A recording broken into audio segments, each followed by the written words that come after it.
안녕하세요. 박철호의 경매TV 박철호 대표입니다.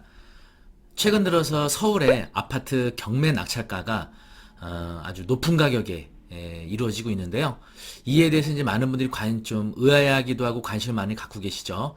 자, 그러면 이렇게 이제 높이 낙찰들이 이루어지고 있는데도 과연 경매로 취득하는 어떤 장점들이 있는지 여러 가지 이제 장점들이 있는데 그 중에 하나가 바로 오늘 알아보고자 하는 내용입니다. 바로 투기가열지구 내에서 3억 원 이상 주택 거래할 때 제출해야 하는 자금 조달 계획과 입주 계획서입니다. 경매로 취득할 때도 자금 조달 입주 계획서를 제출해야 할까요? 바로 이 부분에 대해서 함께 알아보도록 하겠습니다.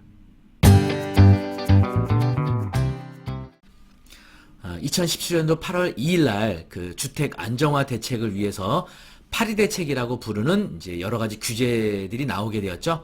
그때 바로 투기가열지구 내에서 실제 거래가액 3억 원 이상의 주택 또는 입주권, 분양권을 거래할 때는 60일 이내에 바로 지방자치단체에 신고를 하게 되어 있습니다.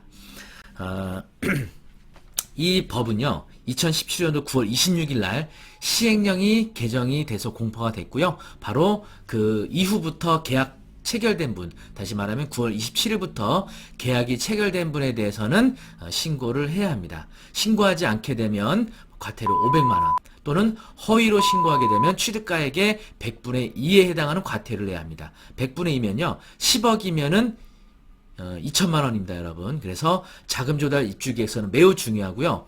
또 최근 들어서 그 자금 조달 계획서에 대한 특별 점검이 시작됐죠. 그래서 자금 조달 계획서상 제출된 내용들이 편법 증여 또는 불법 자금 조달로 추정되는 경우에는 심도 있게 조사를 해서 과태료를 부과할 예정이라고 합니다. 사실은 투기가열지구로 하면 이제 서울 25개구 다 포함이 되고요. 경기권에서는 과천, 하남, 광명, 분당에 해당되죠.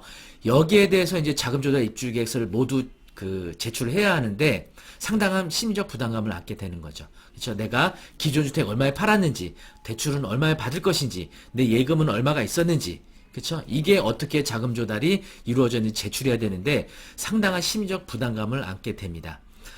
자, 그러면 이거에 대한 이제 근거 시행 주택 부동산 거래 신고 등에 관한 법률 같이 한번 보시면서 어떤 경우에 이걸 제출해야 되며 경매의 경우에는 해당이 되는지 같이 함께 보도록 하시겠습니다. 일단은 부동산 거래 신고 등에 관한 법률 시행령 보시면요. 제3조 부동산 거래 신고. 그렇죠? 그래서 실제 거래 가격 등 대통령령으로 정하는 사항이란 다음에 각 호의 사항을 말한다. 다만 제5호의 2, 제5호의 3은 주택법 제63조에 따라 지정된 투기가열 지구에 소재하는 주택으로서 실제 거래 가격이 3억 원 이상인 주택의 거래 가격을 체결한 경우 돼 있죠. 그래서 제5호의 2와 제5호의 3은 여기죠. 그렇죠? 일단 실제 거래 가격 신고하면서 거래 대상 주택의 취득에 필요한 자금의 조달 계획. 5의 3은 거래 대상 주택의 매수자 본인이 입주할지 여부와 입주 예정 시기. 그래서 이걸 자금 조달 입주 계획서라고 하죠. 바로 요 사항은요. 2017년도 9월 26일에 개정이 된 사항이죠. 그래서 투기가열 지구에 소재하는 주택으로서 실제 거래가액이 3억 원 이상. 사실 서울은요. 3억 원 미만의 주택 거래 가격은 거의 없죠. 그래서 아파트로 가정하면은 서울에서 아파트 거래하실 때는 이거는 거의 제출해야 된다는 거죠. 그렇죠? 자, 그러면 이 그 부동산 거래 신고 등에 관한 법률 시행령에서 말하고 있는 바로 이런 자금 조달 입주 계획서를 제출해야 되는 거래 사항은 어떤 것들이 있는지 상위법인 주택 거래 신고 등에 관한 법률 보시면요. 자, 부동산 거래 신고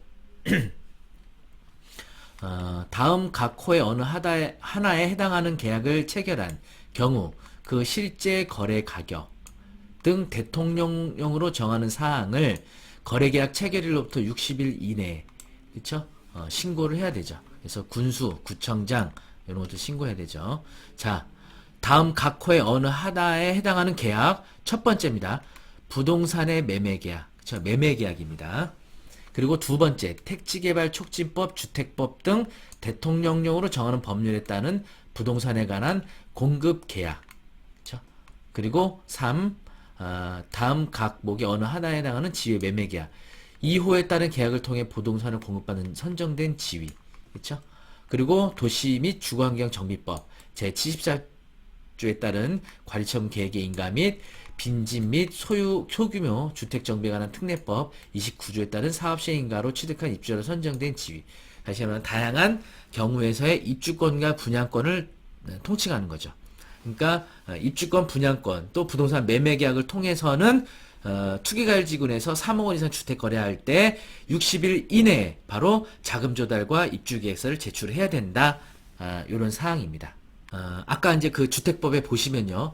경매나 공매를 통해서 취득하는 경우는 어때요? 경매나 공매를 통해서는 그 주택법 사항이 해당이 안 되죠. 그래서 경매나 공매로 취득하시는 경우는 바로 투기가율 지구내에서 3억 원 이상 주택 거래하실 때 바로 여러분 자금조달 입주계획서 제출하지 않는다. 그렇죠? 자, 그런데 주의할 게 있습니다. 경매는 모든 사항이 해당이 되지만 공매로 취득하시는 경우는요.